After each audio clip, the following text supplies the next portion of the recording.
What is your purpose? This very question was proposed to us at the start of our senior projects. And now with those projects completed, and today marking our last day as high schoolers, I want to ask you again. What is your purpose? You see, walking into this fine institution 4 years ago, mask on our faces, eating lunch in the pit,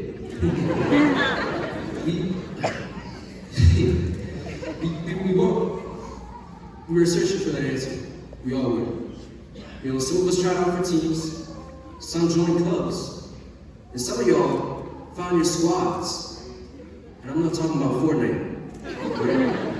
I'm talking about friend groups that stuck together through thick and thin, sharing great laughs and awesome memories. Shout out AAK.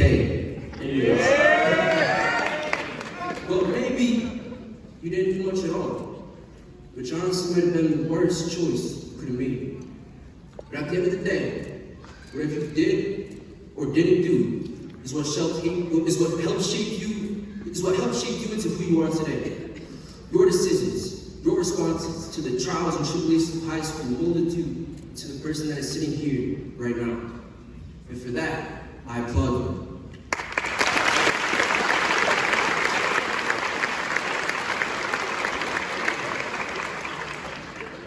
You know, not everyone made it here, but you did.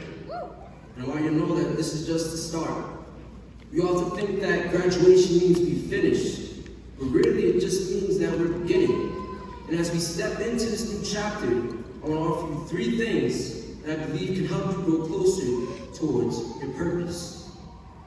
Number 1, live in the present. Too many of us spend our time regretting the past or fearing the future. But the truth is, today is all we really have. It's called the present because it's a gift. And honestly, some of our best memories from high school come from living in the present. Moments that we didn't plan, conversations in the hallway, laughter in class, just the random times that became unforgettable. I mean, who went to International Day this year? That'd be the most random day in NBA history. I remember walking into that library just seeing scores of students dancing and having fun to the end of music, and I decided to hop in there too. And if you know me, I cannot dance. But I sure did have fun that day.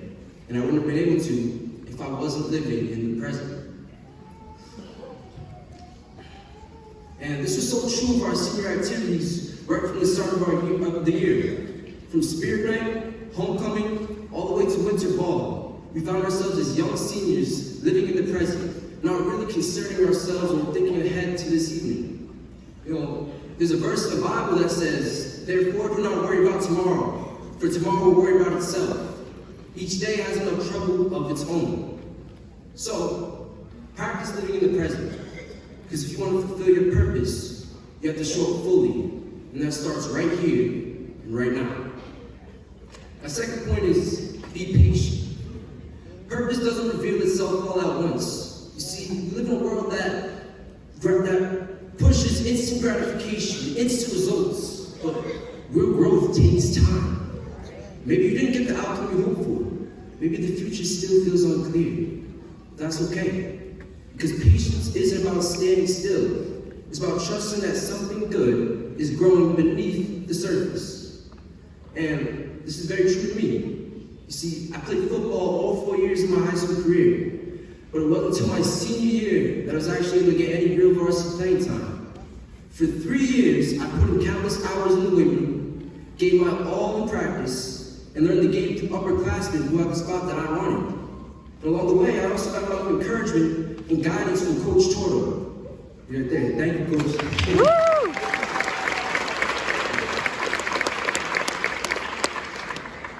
Finally, when the opportunity came my senior year, I was able to reach my potential. Because I waited and put in the work, I became a captain on the team, never make an all-state. I say that to say, be patient. Don't rush the process. Work towards your purpose while you're waiting, instead of giving up. Because your purpose is worth waiting for. Through that purpose, our team built a community this season, and at the same time, the class of 2025 built a strong bond over the course of this year. My third point is, be willing to sacrifice. Nothing meaningful comes without cost, whether it's time, energy, or comfort. A lot of times in order to step forward, it requires giving something up. And as we chase our purpose, the truth is that comfort and calling don't often live in the same place. You see, Booker T. Washington, a civil rights leader and founder of Tuskegee University, once said, "Nothing ever comes to one that is worth having except as a result of hard work." So, as you seek your purpose, be willing to sacrifice what's necessary, because it may very well be worth it. And also be willing to give your time and energy in service to your community and family. As the Bible says, let us not become weary in doing good, for at the proper time we reap our harvest if we do not give up. You see, the benefit of sacrifice for others cannot be overstated. Now, I want to be real with you. Those three things, living in the present, being patient, and being willing to sacrifice, aren't just good ideas that I picked up along the way. I learned them through my faith. I learned to live in the present and realize that today is a gift. I learned to have the strength I need to persevere each and every day. I learned to be patient, be reminded that delays are denials, and that sometimes my timing isn't always perfect, and things don't necessarily go as planned. And I learned the meaning of true sacrifice. And if I want to live a real purpose, I have to be willing to lay down my plans and trust the process. My friends, my classmates, my family, and most of all, my faith. I found a purpose that's not based on how much money I make or how many followers I have, but on those who know who I am. I'm loved, chosen, and called.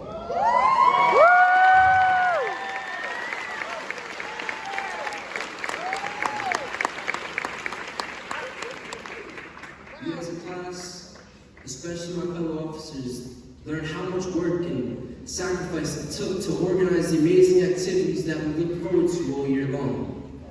Getting ready to present our senior projects, organizing our masquerade-themed senior prom, putting together and attending the activity-filled senior trip, and celebrating one last time at the school during senior night. And now we're all here, together, moving forward at commencement. One last Bible quote that I think sums up what is to come for us is, "For I know the plans I have for you, declares the Lord. Plans to prosper you, not to harm you. Plans to give you hope and a future."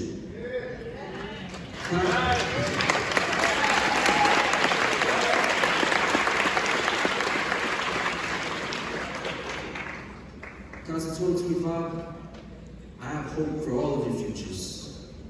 So, as you leave this auditorium and step into a future that's full of both unknowns and limitless possibilities, I challenge you to ask yourself, what is your purpose?